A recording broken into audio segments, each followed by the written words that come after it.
Para hacer democracia, se requiere estar bien informados. La Urna, programa del Instituto Electoral de Coahuila. Los temas democrático-electorales al alcance de la ciudadanía. Hola, ¿qué tal? Bienvenidos a su programa La Urna, producción del Instituto Electoral de Coahuila. Le damos la más cordial de las bienvenidas y le queremos invitar a que se quede con nosotros. En esta ocasión, el consejero electoral Gustavo Alberto Espinosa Padrón nos presenta una interesante charla. Vamos con usted, consejero. Protagonistas de la vida democrática de Coahuila y de México en comunicación directa con usted. La entrevista. Buenas tardes, les doy la bienvenida a su programa radiofónico La Urna del Instituto Electoral de Coahuila. Yo soy Gustavo Espinosa y el día de hoy platicaremos de un tema sumamente relevante y prioritario: violencia de género y desigualdad producto de la pandemia COVID-19. Y miren, digo relevante y prioritario porque es necesario reconocer que esta pandemia ha provocado no solamente una crisis de salud y económica, sino que ha incrementado el índice de violencia intrafamiliar y en contra de la mujer. Además de la violencia, el confinamiento ha enfatizado las labores que la mujer realiza en el hogar, pues aunado a los roles ya impuestos culturalmente, ahora se encargan también de manera directa de la educación de los hijos por el cierre de los centros escolares, del cuidado de los enfermos, de así requerirse, y si bien ya realizaban trabajos no remunerados, esta situación también se ha agravado. La desigualdad entre hombres y mujeres en los roles y actividades que se están llevando a cabo en este confinamiento es evidentemente desfavorable para la mujer. Según el Banco Interamericano de Desarrollo, casi el 40% de las mujeres trabajadoras está empleada en el comercio, restaurantes, hoteles y trabajo doméstico, y estos son los sectores más afectados y los empleos menos protegidos en la crisis económica desatada por el coronavirus. Por su parte, ONU Mujeres nos dice que en todo el mundo las mujeres representan el 70% de quienes trabajan en los sectores sanitarios y sociales y hacen el triple de trabajo de cuidados no remunerados en comparación con los hombres. Y bueno, esto tiene consecuencias en la calidad de vida, por supuesto, de las mujeres, pero también, y hay que ser enfáticos, existen consecuencias sociales que muchos no quieren ver o prefieren callar sin darse cuenta que esta situación nos daña como sociedad. Y bueno, para ello tenemos como invitadas a dos expertas en temas de género, a Larisa Ruth Pineda Díaz y a Patricia Esther Lleverino Mayola. Larisa es licenciada en Derecho y cuenta con 2 maestrías, una en Derecho Fiscal y otra en Derecho Electoral, y es especialista en Justicia Electoral. En cuanto a su trayectoria laboral, se ha desempeñado como secretaria de Estudio y Cuenta del Tribunal Electoral Local y fue consejera de este instituto, del Instituto Electoral de Coahuila, para el periodo 2015-2018, y actualmente es integrante de la red Más Mujeres Coahuila y secretaria de Transparencia de la Asociación Mexicana de Consejeras Estatales Electorales, en donde ha impulsado acciones y realizado posicionamientos en defensa de los derechos de las mujeres. Larisa, te saludo, muy buena tarde. Hola, ¿qué tal, Gustavo? Buenas tardes, qué gusto saludarlos. Gracias por aceptar la invitación y bienvenida. Por su parte, Patricia Lleverino es licenciada en Derecho y cuenta con una maestría en Derechos Humanos. Actualmente es directora general para promover la igualdad y prevenir la discriminación en el estado de Coahuila. Ha sido abogada litigante de la Fundación Luz y Esperanza y asesora jurídica del Congreso del Estado de Coahuila. Como abogada, ha sido precursora del seguimiento y litigio de asuntos jurídicos de las mujeres, realizando desde el acompañamiento hasta la defensa, promoviendo su participación activa en la vida pública del Estado. Patricia, igualmente bienvenida y muchas gracias por aceptar esta invitación para charlar sobre el tema. Muchísimas gracias, Gustavo, por la invitación. Buenas tardes, Lari. Qué gusto estar con ustedes. Bien, pues gracias a las dos. Y para dar inicio, me gustaría hacerlo con una pregunta que muchos pudieran pensar que es repetitivo, que es redundante, que en todos lados tal vez actualmente se habla de ello, pero no ha sido suficiente. Lo cierto es que por más que se hable y por más énfasis que tratemos de hacer, los resultados nos indican que no son positivos y que falta mucho por hacer. Por eso quiero empezar, si alguien ustedes nos puede comentar, vamos, hablando del concepto de violencia de género. Empecemos por ahí. ¿A qué nos referimos cuando decimos violencia de género y qué tipos de violencia hay? Gustavo, a mí me gustaría hacer una intervención en este sentido, si me lo permites, Larisa. Es importante tener en cuenta este concepto para todas las personas para que nos están escuchando hoy por hoy. Miren, la violencia de género ha sido y sigue siendo una de las manifestaciones más claras de desigualdad y de subordinación y de relaciones de poder entre hombres y mujeres. Y surge por las condiciones propias de ser mujer, es decir, lo que históricamente se ha asignado como un rol específico para las mujeres por cuanto a alguna actividad, y cuando tú no cumples con esa actividad es cuando viene o se desata el tema de la violencia. La violencia se puede dar en diferentes modalidades, es decir, en la modalidad laboral, docente, en la comunidad institucional o familiar. Hoy por hoy sé que el tiempo es oro y me quiero ir un poquito rápido porque quiero abordar todos estos temas que son importantes para poner en contexto lo que estamos viviendo o el tema que se trata. En el tema familiar, la violencia es entendida como un acto de abuso de poder para someter, controlar y dominar a una persona. Es decir, los hombres tienen autoridades que les han sido asignadas por el hecho de ser hombres.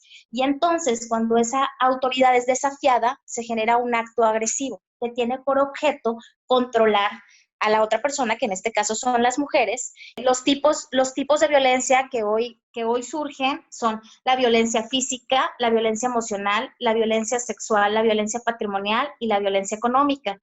¿Sí? Este tipo de violencia se da en el espacio privado, por eso es que se llama violencia familiar, y entonces cuando se desafía el poder o la autoridad del hombre, se genera esta situación de someter y controlar a una persona para que a través de ese acto de poder, este acto agresivo, la mujer haga lo que las mujeres han sido destinadas a hacer históricamente, ¿verdad? O sea, entonces es cuando surge el tema de la violencia, ¿no? Muy bien, Pati, muchas gracias. Fíjate, me parece muy importante lo que acabas de comentar porque normalmente distinguimos la violencia física y los otros tipos de violencia emocional, la sexual, la patrimonial, la económica, pues en ocasiones no es fácil o al menos no se habla tan abiertamente, como no es evidente, porque son acciones que tal vez se hacen con cierta sutilidad aparente, ¿sí? Pues no la identificamos, si no la señalamos, si no la condenamos, y por eso hay mucho más riesgo de padecer también los otros tipos de violencia. Elisa, me gustaría continuar con la siguiente pregunta y si tú nos puedes responder. Y decíamos al inicio que hablaríamos sobre violencia y desigualdad en el contexto de esta crisis sanitaria, que producto del COVID-19 o coronavirus como todos lo conocemos, y que nos tiene en casa, que nos tiene confinados con todas las medidas de distancia, de aislamiento social, que pues ya conocemos y tanto se ha hablado al respecto. Y precisamente todos estos tipos de violencia de los que nos comentaba Patti, se argumenta que esta crisis, esta pandemia ha tenido un impacto diferenciado e inequitativo entre hombres y mujeres. ¿Por qué se afirma esto? ¿Qué es lo que está sucediendo actualmente con este confinamiento, con este aislamiento social y con esta convivencia que se está dando en los hogares? Porque ahora todos estamos en el hogar. ¿Qué está sucediendo? ¿Por qué se afirma que está teniendo este impacto? Claro, pues mira, la principal razón de que esta crisis sanitaria está teniendo un impacto diferenciado, particularmente en las mujeres, tiene que ver con el hecho de que somos las mujeres las que estamos en la primera línea de contención y de atención ante esta epidemia por el COVID-19. Debido a la feminización de muchos de los roles y oficios que se han asignado y roles que se han asignado culturalmente a las mujeres en el cuidado del hogar y la atención de los enfermos, pues esto hace que las mujeres sean mucho más vulnerables a un posible contagio por el COVID. Aunado a ello, otro dato que es muy importante, que lo mencionaste tú al inicio de esta conferencia, tiene que ver con que las 2/3 partes de las mujeres, al menos en México, y son iguales las estadísticas a nivel mundial, pues están trabajando formalmente en el sector salud como doctoras, enfermeras, personas que atienden la limpieza de los hospitales, cocineras, trabajadoras sociales, etcétera, pues lo que los hace colocar en un tema de mayor vulnerabilidad que a los hombres. Otro aspecto importante que hay que tomar en consideración de esta crisis sanitaria es que también las mujeres están viendo disminuidos su acceso a los servicios de salud, en principio porque la mayor parte de ellas no tienen trabajos formales y por ello no tienen acceso a prestaciones de vivienda o sanitarias.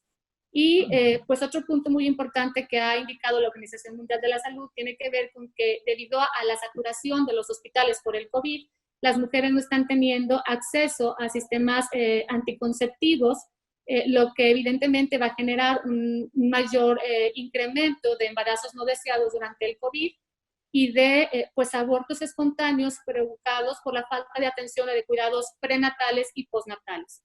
Entonces, de esta manera, pues las mujeres están, de alguna forma, son mucho más vulnerables por esta crisis sanitaria. Y otro aspecto que es muy importante, pues tiene que ver con el económico. La mayoría de las mujeres están dedicadas a trabajos no formales, en la informalidad, y estos son los primeros trabajos que se han perdido en virtud del confinamiento decretado por el COVID. Esto significa que al ser las principales proveedoras de recursos para su familia, pues el impacto económico que van a tener es muy superior al que enfrentan los hombres que cuentan generalmente con trabajos formales, ¿no? Y por último, pues está el tema de la violencia, de la violencia que se ha incrementado a raíz de las medidas de confinamiento que han sido decretadas en virtud del COVID. Se nos dice permanentemente que tenemos que permanecer en nuestros hogares para salvaguardar nuestra vida, pero pues ¿qué pasa con aquellas mujeres o niñas que tienen que estar confinadas en hogares que son violentos y en donde su principal victimario pues es su pareja o sus padres, ¿no? Y esto es un factor muy importante del trato diferenciado de esta pandemia en las mujeres. Muchas gracias, Luisa. Por el tiempo tenemos que mandar un corte, pero me gustaría regresar, si nos pueden comentar de forma breve, porque esto que nos comentas, pues definitivamente es un grupo que presenta una mayor vulnerabilidad. Sin embargo, está también la otra parte, la parte que decíamos al inicio, no solamente la violencia, sino la desigualdad que se está dando actualmente en los hogares también, porque las cargas de trabajo que se están teniendo actualmente, producto de este confinamiento y producto del cierre de las escuelas, producto de los comercios, en fin, todo esto y derivado de los roles que se tienen históricamente, culturalmente hablando, hay una desigualdad tremenda. Y este concepto de la jornada interminable, pues parece que se está reforzando. Entonces me gustaría que nos vayamos a corte, regresamos, que nos haga un comentario breve y recuerden, no se vayan, estamos platicando con Larisa y con Patti acerca de violencia y desigualdad en el contexto de la pandemia del COVID-19. Regresamos.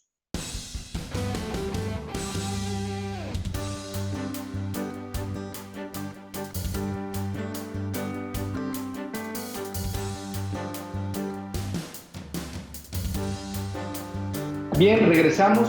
Bienvenidos todos. Estamos de vuelta en este programa de La Urna, Instituto Electoral de Coahuila. Y recuerden, estamos transmitiendo desde casa en este contexto, en esta crisis sanitaria de la pandemia COVID-19, en donde todos tenemos la responsabilidad de cuidarnos, de ser responsables socialmente y quedarnos en casa. Estamos platicando con Larisa Ruth Pineda Díaz y con Patricia Lloverino acerca de violencia de género y desigualdad en el contexto de esta crisis sanitaria. Y antes de irnos a corte, les comentábamos acerca de qué era la violencia, por qué se afirmaba que se estaba generando un impacto inequitativo entre hombres y mujeres. Y hablaba yo también de estas desigualdad que se da en los roles en el hogar. Y antes de que me contesten esta pregunta, yo quisiera, si nos pueden comentar, Larisa, ¿cuáles son los factores que están generando este incremento de violencia en contra de la mujer? ¿Qué es lo que está sucediendo? ¿Hay estadísticas al respecto? ¿Hay estudios al respecto? ¿Qué está pasando? ¿Cuáles son esas causas o factores que provocan este incremento? Claro que sí, bueno, como lo dijimos anteriormente, el confinamiento tiene repercusión en distintos tipos de violencias, de las cuales ya Patti nos habló anteriormente. Digamos que el caso más extremo de violencia en contra de las mujeres ocasionada por la pandemia, pues son los feminicidios, ¿no? Y pues las estadísticas señalan que aproximadamente el 72% de los asesinatos cometidos en contra de mujeres son cometidos en el seno de los hogares, ¿no? Y este es un factor importante de por qué con el confinamiento se han incrementado.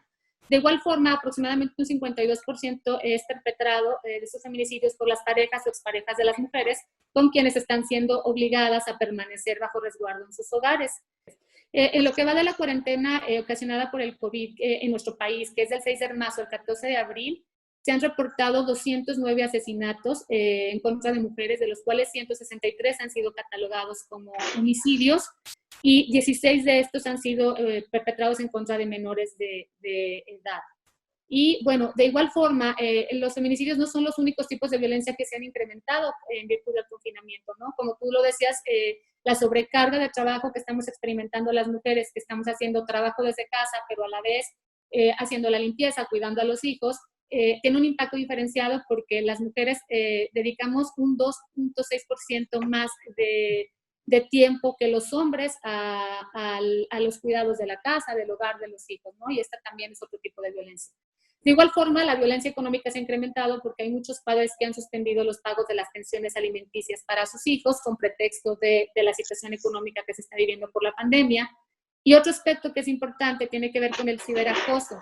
Y este ciberacoso lo están padeciendo las mujeres que en virtud del confinamiento llevan a cabo prácticas de sexting con sus parejas con las que no se encuentran viviendo. Y en las menores de edad tiene que ver con el hecho de que muchos niños y niñas están utilizando plataformas digitales para acceder a sus clases en línea y esto los hace más vulnerables o los deja expuestos a los ataques de adultos mayores que buscan estas plataformas, ¿no? Para aprovecharse de las menores y de generar ciberacoso o abusos a través del Internet.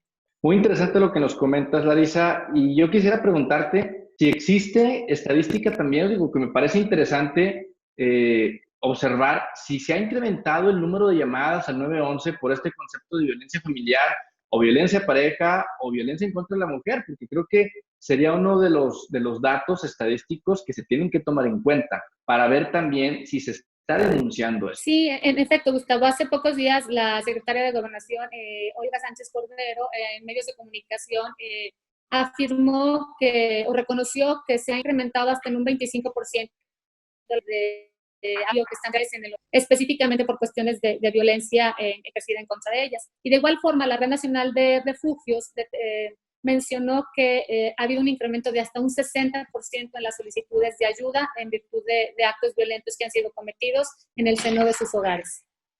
Muy bien, muchas gracias, Larisa. Y bien, para continuar con la charla, Pati, me gustaría preguntarte o bien que nos comentes sobre lo que yo decía al inicio, de esta desigualdad que hay también en los hogares, por los roles, pero desde el punto de vista de qué se está haciendo, cuáles son los desafíos y cuáles son los mecanismos idóneos para prevenir este tipo de violencia, para prevenir la desigualdad que se está viviendo actualmente producto de este confinamiento dentro de esta cuarentena, dentro de esta crisis sanitaria del COVID-19. ¿Qué nos puedes comentar al respecto? Bueno, Gustavo, primero que nada, el mayor desafío para las mujeres hoy por hoy es mantenerse a salvo y mantenerse seguras, ¿sí? Ese es la prioridad en estos momentos. Evidentemente, en una situación de contingencia como la que históricamente estamos viviendo y que nunca habíamos padecido una situación así, las personas que hoy nos escuchan tienen que saber qué instituciones pueden estar al servicio de la comunidad en temas de violencia de género. Y sí me gustaría aprovechar este espacio para de alguna u otra manera mencionarlas a nivel Coahuila. Yo entiendo que ahorita ustedes están dando estadísticas a nivel nacional y es importante poner en contexto lo que se está haciendo en Coahuila. Primero que nada, quisiera comentarte que hay que transitar a un cambio de paradigmas, ¿verdad? Tenemos que realizar una distribución equitativa del trabajo doméstico, algo que me parece muy importante que Larisa mencionó en parte de sus intervenciones, ¿no? Hacer una reflexión sobre la participación en las actividades de cada integrante de la familia. Históricamente, efectivamente, las mujeres han sido las que han estado encasilladas en temas de cuidado, hacia todas las demás personas. Según el INEGI, 39 horas de la semana son las mujeres las que dedican al tema de cuidado y solamente son 14 las que dedican los hombres. Entonces, pues, las actividades domésticas pues, nos competen a todos y a todas. Entonces, este tiempo pues es para hacer esta reflexión en la participación de los hombres en los espacios privados. ¿Y a qué me refiero con los espacios privados? A involucrarse en todas las tareas del hogar, en la educación de los hijos, en la educación de las hijas, en las tareas, en la toma de decisiones, en el cuidado, en la crianza positiva, en asumir el rol de compañero y de copartícipe, no solo como un tema de ayuda, sino que tenemos que desconstruirnos para poder construir una sociedad más inclusiva, ¿no? Es importante ahora sí que hacer efectivo lo que marca el artículo 4 constitucional, que no solamente, o sea, somos iguales ante la ley, efectivamente en lo formal, pero en lo sustantivo, hay mujeres que sí ocupamos hoy por hoy espacios públicos, hemos conquistado esos espacios públicos, sin embargo, se ha duplicado el tema de las labores en el tema de las mujeres porque los hombres no han ocupado los espacios privados. Y es el tiempo de hacer esta reflexión para participar de una forma diferente. El espacio que trabajamos desde la Dirección para Promover la Igualdad y Prevenir la Discriminación del Estado, quiero comentarles que por qué la participación hoy por hoy en este tema. Como ustedes bien saben, la CEDAW, que es la Convención sobre la Eliminación de todas las formas de discriminación contra la mujer, ha reconocido a la violencia de género como una forma de discriminación hacia las mujeres. Y es por ello que hoy por hoy estamos en esta participación. Quiero también hacer como hincapié en todos los grupos que históricamente han sido vulnerados, ¿no? Como las personas que tienen algún tipo de discapacidad, la comunidad LGBT, que ahí están las mujeres que tienen alguna preferencia sexual diferente, las mujeres que viven con VIH, las mujeres de talla baja, o sea, todas las vulnerabilidades que de alguna u otra manera históricamente conocemos y que están ahí inmersas en el artículo primero constitucional, pues se han atendido desde el gobierno del estado de Coahuila a través no solamente de la dirección, sino de otras instancias que nos dedicamos al tema de derechos humanos, desde una actividad integral como un mecanismo idóneo. Es importante apostarle a la integralidad de la atención en los temas de vulneración de derechos humanos, porque no nada más se debe de atender el tema de los efectos de la violencia, del efecto de la ansiedad que produce el que tú tengas un acto repetitivo en la cuestión psicológica por este acto de agresión que tienen hacia tu persona, sino trabajar en el empoderamiento como tal de todas las mujeres para que ellas puedan tomar sus propias decisiones y a partir de ahí romper con los círculos de dependencia de todos tipo, ¿verdad? Económica, emocional, que de alguna u otra manera perpetúa este círculo de violencia. Y comentarte poquito que parte de las actividades que estamos efectuando hoy por hoy, pues no solamente competen a la dirección, sino también está el Instituto Coahuilense de las Mujeres, la UNIF, el Centro de Justicia y Empoderamiento de las Mujeres, como parte de las instituciones que se dedican a atender este tema, ¿no? Muy bien, muchas gracias, Pati. Y bueno, en este tema de la violencia de género y de la desigualdad, pues pasa lo mismo que cuando hablamos en repetidas ocasiones acerca de la violencia política o bien de la participación política de la mujer o de la igualdad. Y bueno, pasar de la teoría a la práctica no es sencillo y por eso es que se requieren acciones concretas por parte de las autoridades para lograr lo que comentabas, Pati, una igualdad sustantiva. En ese sentido, Larisa, y bueno, el tiempo es corto, ya estamos por finalizar el programa, me gustaría que entráramos directo a las conclusiones. Entonces, de lo que acabo de comentar, en ese sentido, que nos comentaras, ¿cuáles serían tus conclusiones o cuáles serían las acciones que tendrían que realizarse para poder tener un impacto positivo en contra de la violencia de la mujer o bien para lograr una mayor igualdad en este tema? Claro, mira, es importante señalar que para las mujeres la normalidad es la crisis en sí misma. El mayor reto que enfrentan no es la epidemia ocasionada por el COVID, sino las pandemias que se están causando por los crímenes que existen en contra de ellas y por la violencia que sufren día con día en todos los sentidos.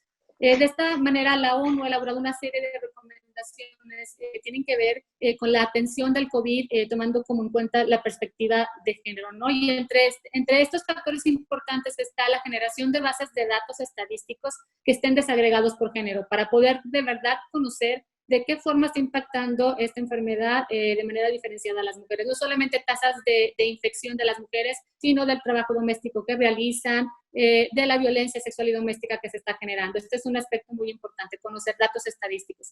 También es muy importante que se considere en la elaboración de los presupuestos para la atención de la contingencia por el COVID a especialistas en el tema de género, porque solo de esta manera se pueden implementar políticas públicas que puedan darle atención a las mujeres que están viéndose afectadas por el COVID, ¿no? Y que están perdiendo sus empleos, su salud, etcétera. Otro aspecto que es importante en este sentido, pues es lo que tiene que ver con el cuidado de la salud de las mujeres, ¿no? Debe de brindarse una mayor atención a las mujeres que están en la primera línea de contención del COVID, dotándolas de los insumos necesarios para atender la contingencia, porque todos sabemos que la mayoría de ellas se valen de sus propios recursos para dar atención a los enfermos. Estas son algunas recomendaciones generales que se han implementado y sobre las cuales tanto ONU como la Organización Mundial de la Salud ha puesto mucho énfasis. Pero fíjense, Pati y Larisa, y todos los que nos escuchan y nos ven a través de las redes sociales del instituto, qué fuerte esto que nos comenta Larisa. Mientras todos estamos hablando de esta crisis sanitaria del COVID, del coronavirus, mientras en los medios de comunicación, mientras las autoridades hablan acerca de las medidas para enfrentar el coronavirus, entonces, pues efectivamente las mujeres están enfrentando una pandemia más letal que el COVID-19, que es la pandemia de la violencia y de la desigualdad. Y hay muchos, como lo decía al inicio, que no lo quieren ver, no lo quieren reconocer. Sin embargo, tenemos que ser enfáticos, tenemos que señalar que esta situación, por supuesto que los primeros afectados son las mujeres, pero tenemos que decir que esta situación afecta a la sociedad en general y reconocer que en la medida que eliminemos la violencia y la desigualdad en contra de la mujer, tendremos una mejor sociedad. Pati, comentario final ya para despedirnos. Pues bueno, agradecerte el espacio y sin duda alguna algo que marcaron tanto tú como Larisa es transitar a este cambio de paradigmas. Es una labor titánica que hemos tenido pues durante mucho tiempo, que hemos conquistado espacios. Tenemos que hacer una reflexión acerca de nuestro comportamiento y no solamente hacia el interior, sino hacia el exterior, y que invitar a los hombres a que de alguna u otra manera asuman este rol de copartícipes en el espacio privado que es la casa. Y recordarles que en el gobierno pues estamos trabajando para ustedes y que de alguna u otra manera pues las instituciones están al servicio de la comunidad buscando una sociedad más inclusiva y sin discriminación, por supuesto. Larisa, ¿algún comentario final? No, pues agradecer también el espacio y resaltar que pues las mujeres en su mayoría no somos propietarias de nuestros negocios, de nuestras casas, y por lo tanto no estamos siendo beneficiarias de los programas de rescate o apoyos sociales gubernamentales, no dependemos financieramente de nosotros mismas. Es por eso que para la mayoría de las mujeres la crisis por el COVID, más que sanitaria, es una crisis de una profunda desigualdad de género y de oportunidades para tener una vida digna, ¿no? Y pues muchas gracias por el tiempo y por tocar un tema que en estos tiempos, y yo sé que para la posteridad va a ser un tema de una profunda reflexión. Al contrario, los agradecimos somos nosotros, Pati, Larisa, muchas gracias, de verdad. Y precisamente que yo considero que dentro de esta crisis, dentro de esta pandemia, el tema es ese, el tema que se está viviendo día con día en los hogares en México es justamente de la desigualdad tan marcada. Y bueno, lo que esperamos es que con este tipo de programas generar conciencia, generar información, de tal manera de poner nuestro granito de arena y tratar de abatir pues esta situación, estas condiciones que se están dando, porque repito, en la medida que lo hagamos tendremos una mejor sociedad. Les damos las gracias a todas las personas que nos han escuchado el día de hoy y nos vemos la próxima semana en una emisión más de este programa de La Urna. Muchas gracias. Y es así como llegamos al final de esta edición de La Urna, esta producción del Instituto Electoral de Coahuila. Le queremos agradecer y le queremos invitar para que nos siga a través de nuestras redes sociales, las cuales ponemos a su disposición para poder tener comunicación. En Facebook nos encuentra como laurna.programa radiofónico del IEC, en Instagram como programa-radiofónico y en Twitter como @laurna-IEC. Esperamos sus mensajes y queremos tener comunicación con usted. Pásela muy bien, hasta luego. Gracias por acompañarnos en una emisión más de La Urna, llevado hasta ustedes por el Instituto Electoral de Coahuila. Nos escuchamos en nuestra próxima emisión.